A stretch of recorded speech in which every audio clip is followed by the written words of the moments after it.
어스가 국내에서는 지난주 티저 예고편을 공개하면서 화끈한 반응을 보여줬습니다. 이 같은 뜨거운 반응에는 예고편에서부터 호기심을 자극한 것이 큰 요인인데요. 뭔가 엄청난 것을 봤는데 무엇을 봤는지 모르는 그런 상징과 복선, 압도적으로 궁금증에 빠질 수밖에 없게 만드는 영상과 사운드 등등이 있었습니다. 조던 필 감독은 겟 아웃에서부터 이런 예고편으로 극찬을 받았었죠.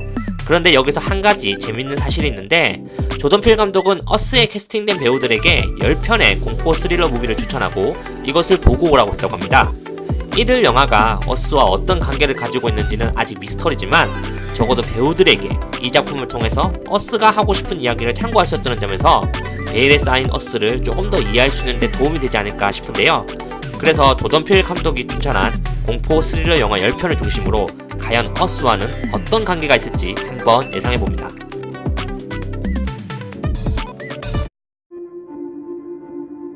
조던 필 감독이 어스 출연 배우에게 건넨 공포 스릴러 영화 중 당당히 자리 잡은 한국 영화입니다. 리메이크판도 아닌 2003년 김주훈 감독 영화를 추천했다고 하네요. 문근영, 임수정 주연의 영화로 새엄마가 집에 들어온 뒤 두 자매에게 벌어지는 이상한 일을 담은 공포 영화입니다. 보신 분들은 아시겠지만 마지막 결론을 알고 보면 영화의 공포마저 무척 슬프게 다가오는데요. 어스 역시 장어 홍련처럼 영화를 다시 보면서 처음 봤을 때랑 완전히 다른 느낌으로 다가오지 않을까 예상해봅니다. 케네스 브래너가 감독과 주연을 맡은 스릴러 영화로 40년 전 살해당한 인물과 그 범인으로 몰려 처형당한 이가 환생하면서 과거의 기억을 되새기며 추리하는 이야기를 그렸습니다. 이 점은 어스의 주인공 애들레이드가 상당히 트라우마를 겪고 있다는 점에서 그녀 역시 과거의 어떤 행적과 지금의 도플갱어를 만나는 접점이 있지 않을까 예상해보게 되는데요. 또한 영화 마지막에 가위가 상당히 중요한 장치로 등장하는데 어스에서도 이 가위가 많이 나오는 점에서 봤을 때 의미심장한 영화가 아닐까 싶습니다. 10대 소녀가 남자친구와 데이트를 한 뒤 알 수 없는 누군가가 자신을 따라다닌다는 섬뜩한 느낌을 받는 공포영화입니다.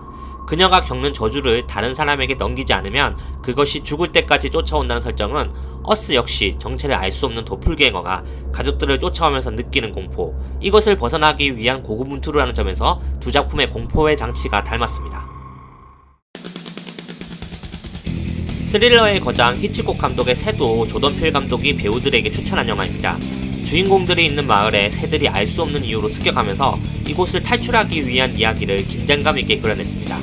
일상의 흔한 존재라고 생각했지만 예기치 못한 강기가 퍼질 때 느끼는 공포가 오싹하게 다가오는 영화였죠. 어스 역시 몇몇 동물의 상징적인 장치가 있었습니다. 토끼가 그런데요.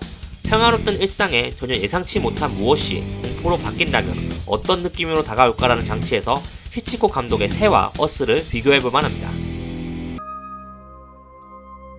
최근 만들어진 공포영화 중 수작으로 꼽히는 바바둑입니다. 출산차 병원으로 가던 중 남편을 교통사고로 잃은 아멜리아가 아들 사뮤엘과 힘겹게 살아가던 중 아빠의 창고에서 발견한 그림책 바바둑을 읽으면서 벌어지는 기이한 일을 담은 영화입니다. 바바둑이 수작 공포영화로 평가받는 이유는 가장 가까운 가족이 서로에게 믿음이 멀어질 때 벌어지는 찰나의 비극을 잘 담아냈기 때문입니다.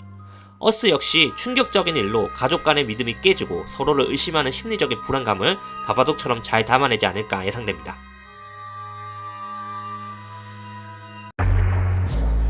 스탠리 큐브릭 감독의 걸작 공포 스릴러 샤이닝입니다. 겨울 동안 호텔을 관리하며 소설을 쓰기 위해 잭과 가족들이 오버룩 호텔로 오면서 벌어지는 이야기를 그린 스릴러입니다. 더 이상의 설명이 필요 없는 이쪽 장르의 레전드인데요. 평안을 찾기 위해 찾은 외딴 곳에서 벌어지는 가족의 비극이라는 점, 그리고 알 수 없는 것에 이끌려 정신이 점점 지배되고 이것이 가족에게 위협이 된다는 점에서 어스의 예고편에서 나왔던 도플갱어와 샤이닝의 분위기가 좀 어느정도 닮았다는 것을 느낄 수 있습니다. 얼마 전 리메이크 영화로도 공개된 마터스 천국을 보는 눈입니다. 학대와 고통 속에서 탈출한 루시가 또래 친구인 안나를 만나면서 점차 회복되지만 시간이 흐른 뒤 자신을 학대한 이들을 만나면서 돌이킬 수 없는 선택을 하고 이에 안나 역시 루시의 과거를 찾아가면서 벌어지는 더 큰 비극과 공포를 그린 영화입니다. 웬만한 강신장이 아니면 끝까지 보기 힘든 영화 중 하나인데요. 보신 분들은 아시겠지만 주인공들이 겪는 학대와 고통에는 이유가 있습니다. 그 이유가 상당히 충격적인데 상식적으로는 이해할 수 없지만 그런 일이 벌어질 수밖에 없는 그런 극단적인 목적이 영화가 끝나고 나서도 무서움과는 다른 긴 여운을 전달합니다. 어스 역시 어쩌면 굉장한 충격 요법 속에서 조던 필 감독이 이 영화를 통해서 정말 던지고 싶은 그런 메시지가 이런 숨겨놓은 큰 그림으로 있지 않을까 궁금해집니다. 공포영화 렛민 역시 앞서 살펴본 장화홍련처럼 공포의 요소를 한 겹 지우고 나면 상당히 감성적으로 다가오는 영화입니다. 외로운 왕따 소년 앞에 찾아온 수상한 남자와 소녀, 알고 봤더니 소녀가 뱀파이어라는 사실이 충격적으로 다가오지만 어두운 밤의 하얀 눈의 아름다움처럼 렛민 역시 처절한 이야기 속에 아름답고 슬픈 동화처럼 두 아이만의 이야기가 펼쳐집니다. 전 세계가 인정한 거장 미카엘 하네케 감독의 딥박 문제작 퍼니게임입니다. 1997년작 오스트리아 영화가 있고 2007년에 같은 감독이 그대로 리메이크한 퍼니게임이 있는데요. 조던 필 감독은 리메이크 작품을 추천했다고 합니다. 내용은 어느 날 두 청년이 한 가족을 습격해 인질로 잡고 마치 이 범죄를 게임처럼 진행하면서 벌어지는 범죄 드라마입니다. 일말의 희망도 없고 처음부터 끝까지 착한 사람이 당하기만 하는 영화라서 개봉 당시 많은 사람들이 불쾌했다고 하고, 내용도 내용이지만 리모컨 리와인드로 죽었던 사람을 부활시키고 주인공이 화면 정면을 보며 관객에게 직접 질문을 던지는 등 파격적인 방식이 인상적인 영화입니다. 평화롭게 휴가를 즐기던 가족에게 불쾌한 존재들이 아무런 이유도 없이 찾아와 무차별적인 공포를 준다는 점에서 어스와 퍼니게임은 비슷한 면이 있습니다. 어쩌면 어스 역시 퍼니게임 못지않은 파격적인 장치로 관객에게 공포 이상의 놀라움을 선사할지도 모르겠네요.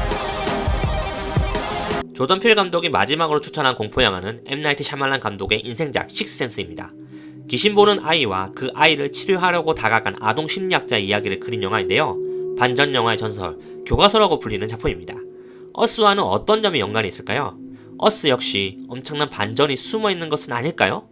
식스센스의 반전이 돋보이는 것이 이 절묘하게 짜여진 트릭도 있지만 이야기를 해결하려는 주인공이 오히려 자신도 모르는 비밀에 갇혔다는 점이 충격과 놀라움으로 다가왔습니다. 어쩌면 어스 역시 이 모든 비극이 갑자기 나타난 도플갱어만의 이야기였을까요? 아니면 역시 그 진실은 직접 영화를 보고 확인해 보겠습니다. 이상으로 어쩌면 조던 필 감독의 어스에게 영향을 줬던 10편의 공포 스릴러 영화를 살펴봤습니다. 이들 영화들을 배우들에게 주면서 그가 말하고 싶었던 것은 무엇인지 하루빨리 본편에서 확인하고 싶네요. 물론 이 영화들 자체도 정말 재밌기 때문에 시간 되시는 분들은 꼭 한번 보시길 바라겠습니다.